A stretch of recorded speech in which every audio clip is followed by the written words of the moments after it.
Hey everybody, welcome to this drum mixing quick tip tutorial, specifically about drums that have been mic'd with a minimal amount of mics, like 2, 3, 4.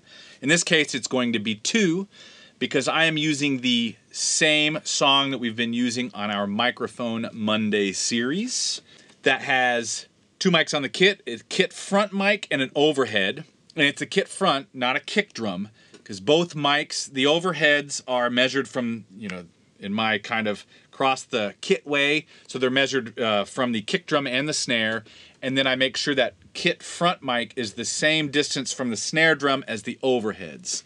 That ensures that I have good phase with everything, and therefore the most full sound.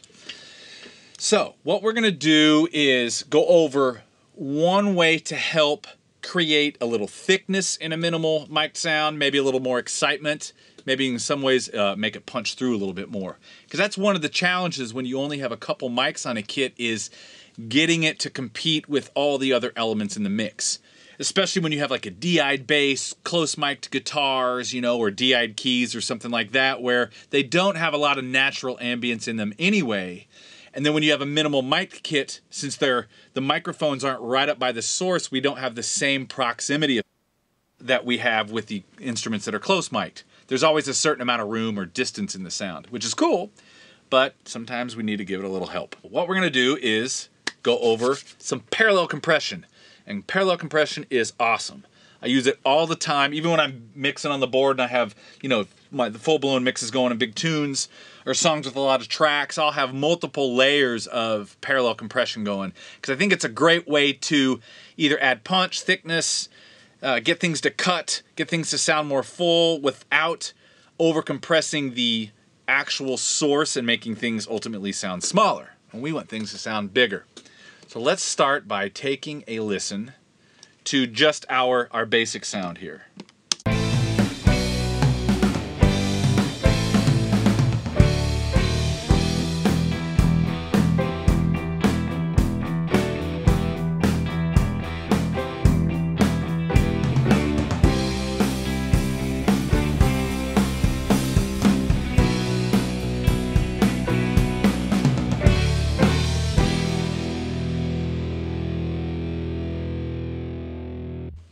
Okay, so that's the basic setup.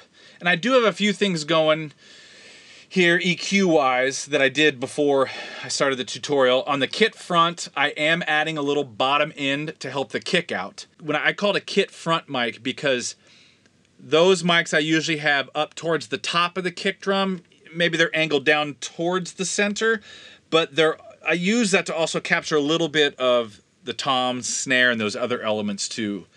And I'm pulling a little 500-ish, like 490 there, like the area. I find that just getting rid of a little bit of that sometimes just cleans things in the snare drum and toms up. On the overheads, I'm cutting out a little bottom, everything under 100. I do have a tiny bit of compression going here. Fast attack, fast release, but not much.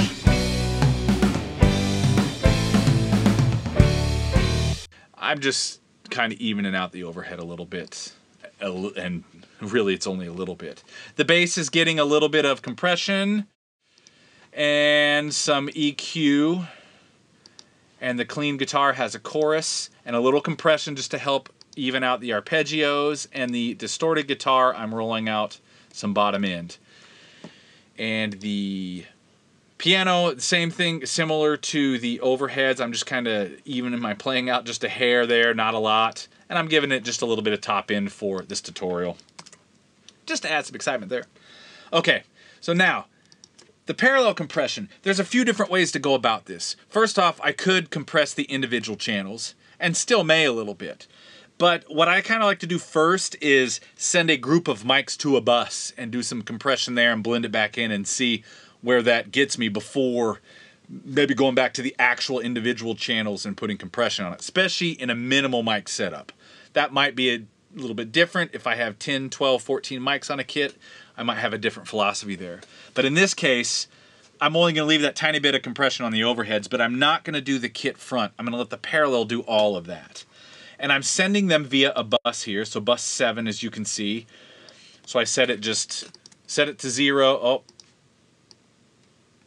I actually had it This was my mix beforehand. So I have the kit front going at 0, and I have the overhead about 4 dB less. So let's just solo that up just to hear that with no compression.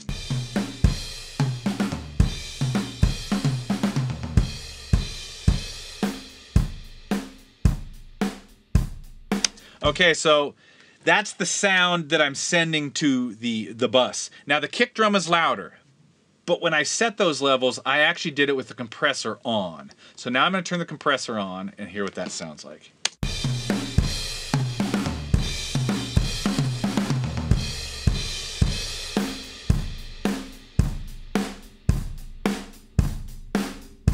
Here's a with. Let's set up a loop on that groove. There we go. Okay, so here's without it.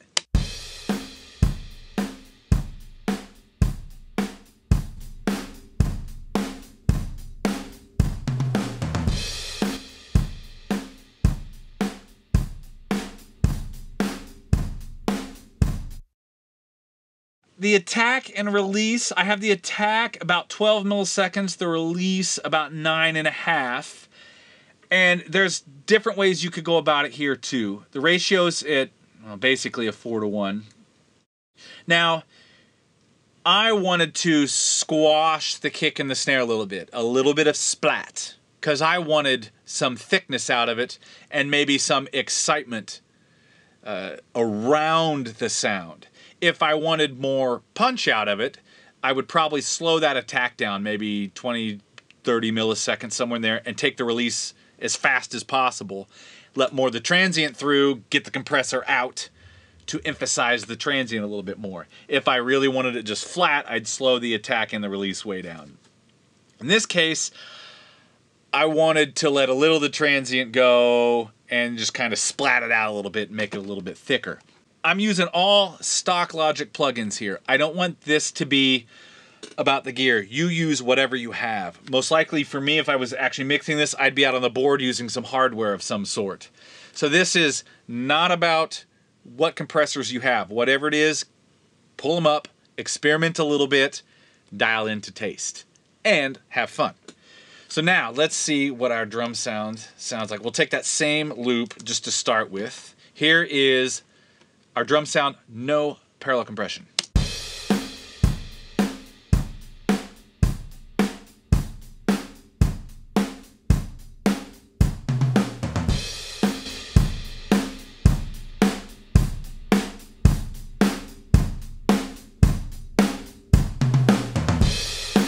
I'm going to pull it down. That was kind of loud, so the giant gain boost. But that's another thing. When I set up my parallels, I look at them as colors. Sometimes it's just a layer to add thickness, but sometimes maybe the parallel has a cool sound, and I might dial the parallel up a little louder than the actual clean or dry tone. Or if I don't want it quite as exciting or whatever, I may dial that back. So it all kind of depends. That was kind of loud. Now what I'll do is I'll just gently bring her in.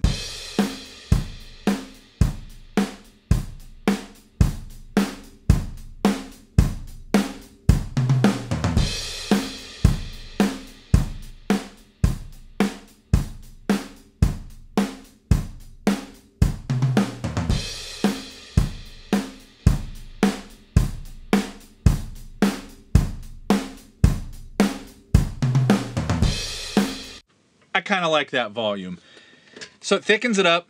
You do hear a little, you hear that splat that I'm talking about. I also like, there's a bit of a gain boost, which is kind of cool, and it thickens things up a little. Helps the toms too, beefs them up. Now let's take a listen to this track with our parallel compression on.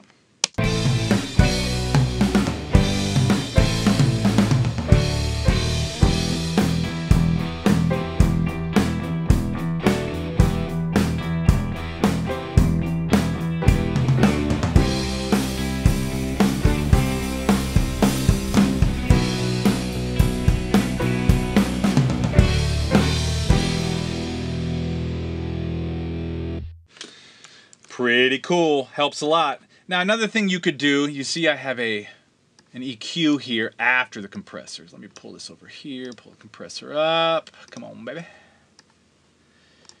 And solo that.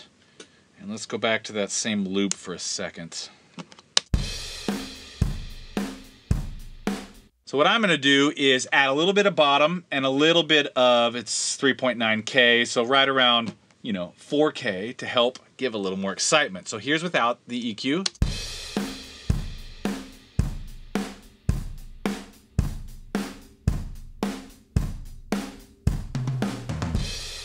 Here's with it.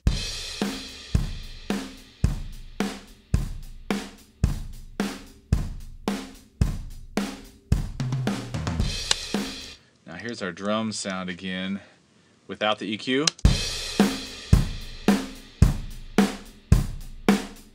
With it.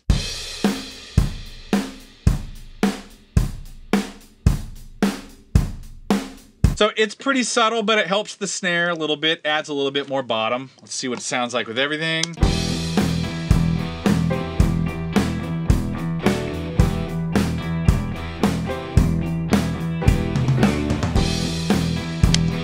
Actually sounds pretty good. It sounds a little bit less close mic'd. Or I'm sorry, it sounds a little bit less minimal mic'd and a little bit more, little thicker and a little bit more in your face, which is cool. So parallel compression can be your friend. It's a hell of a lot of fun. Experiment with it. Let me know what you think. See you in the next video.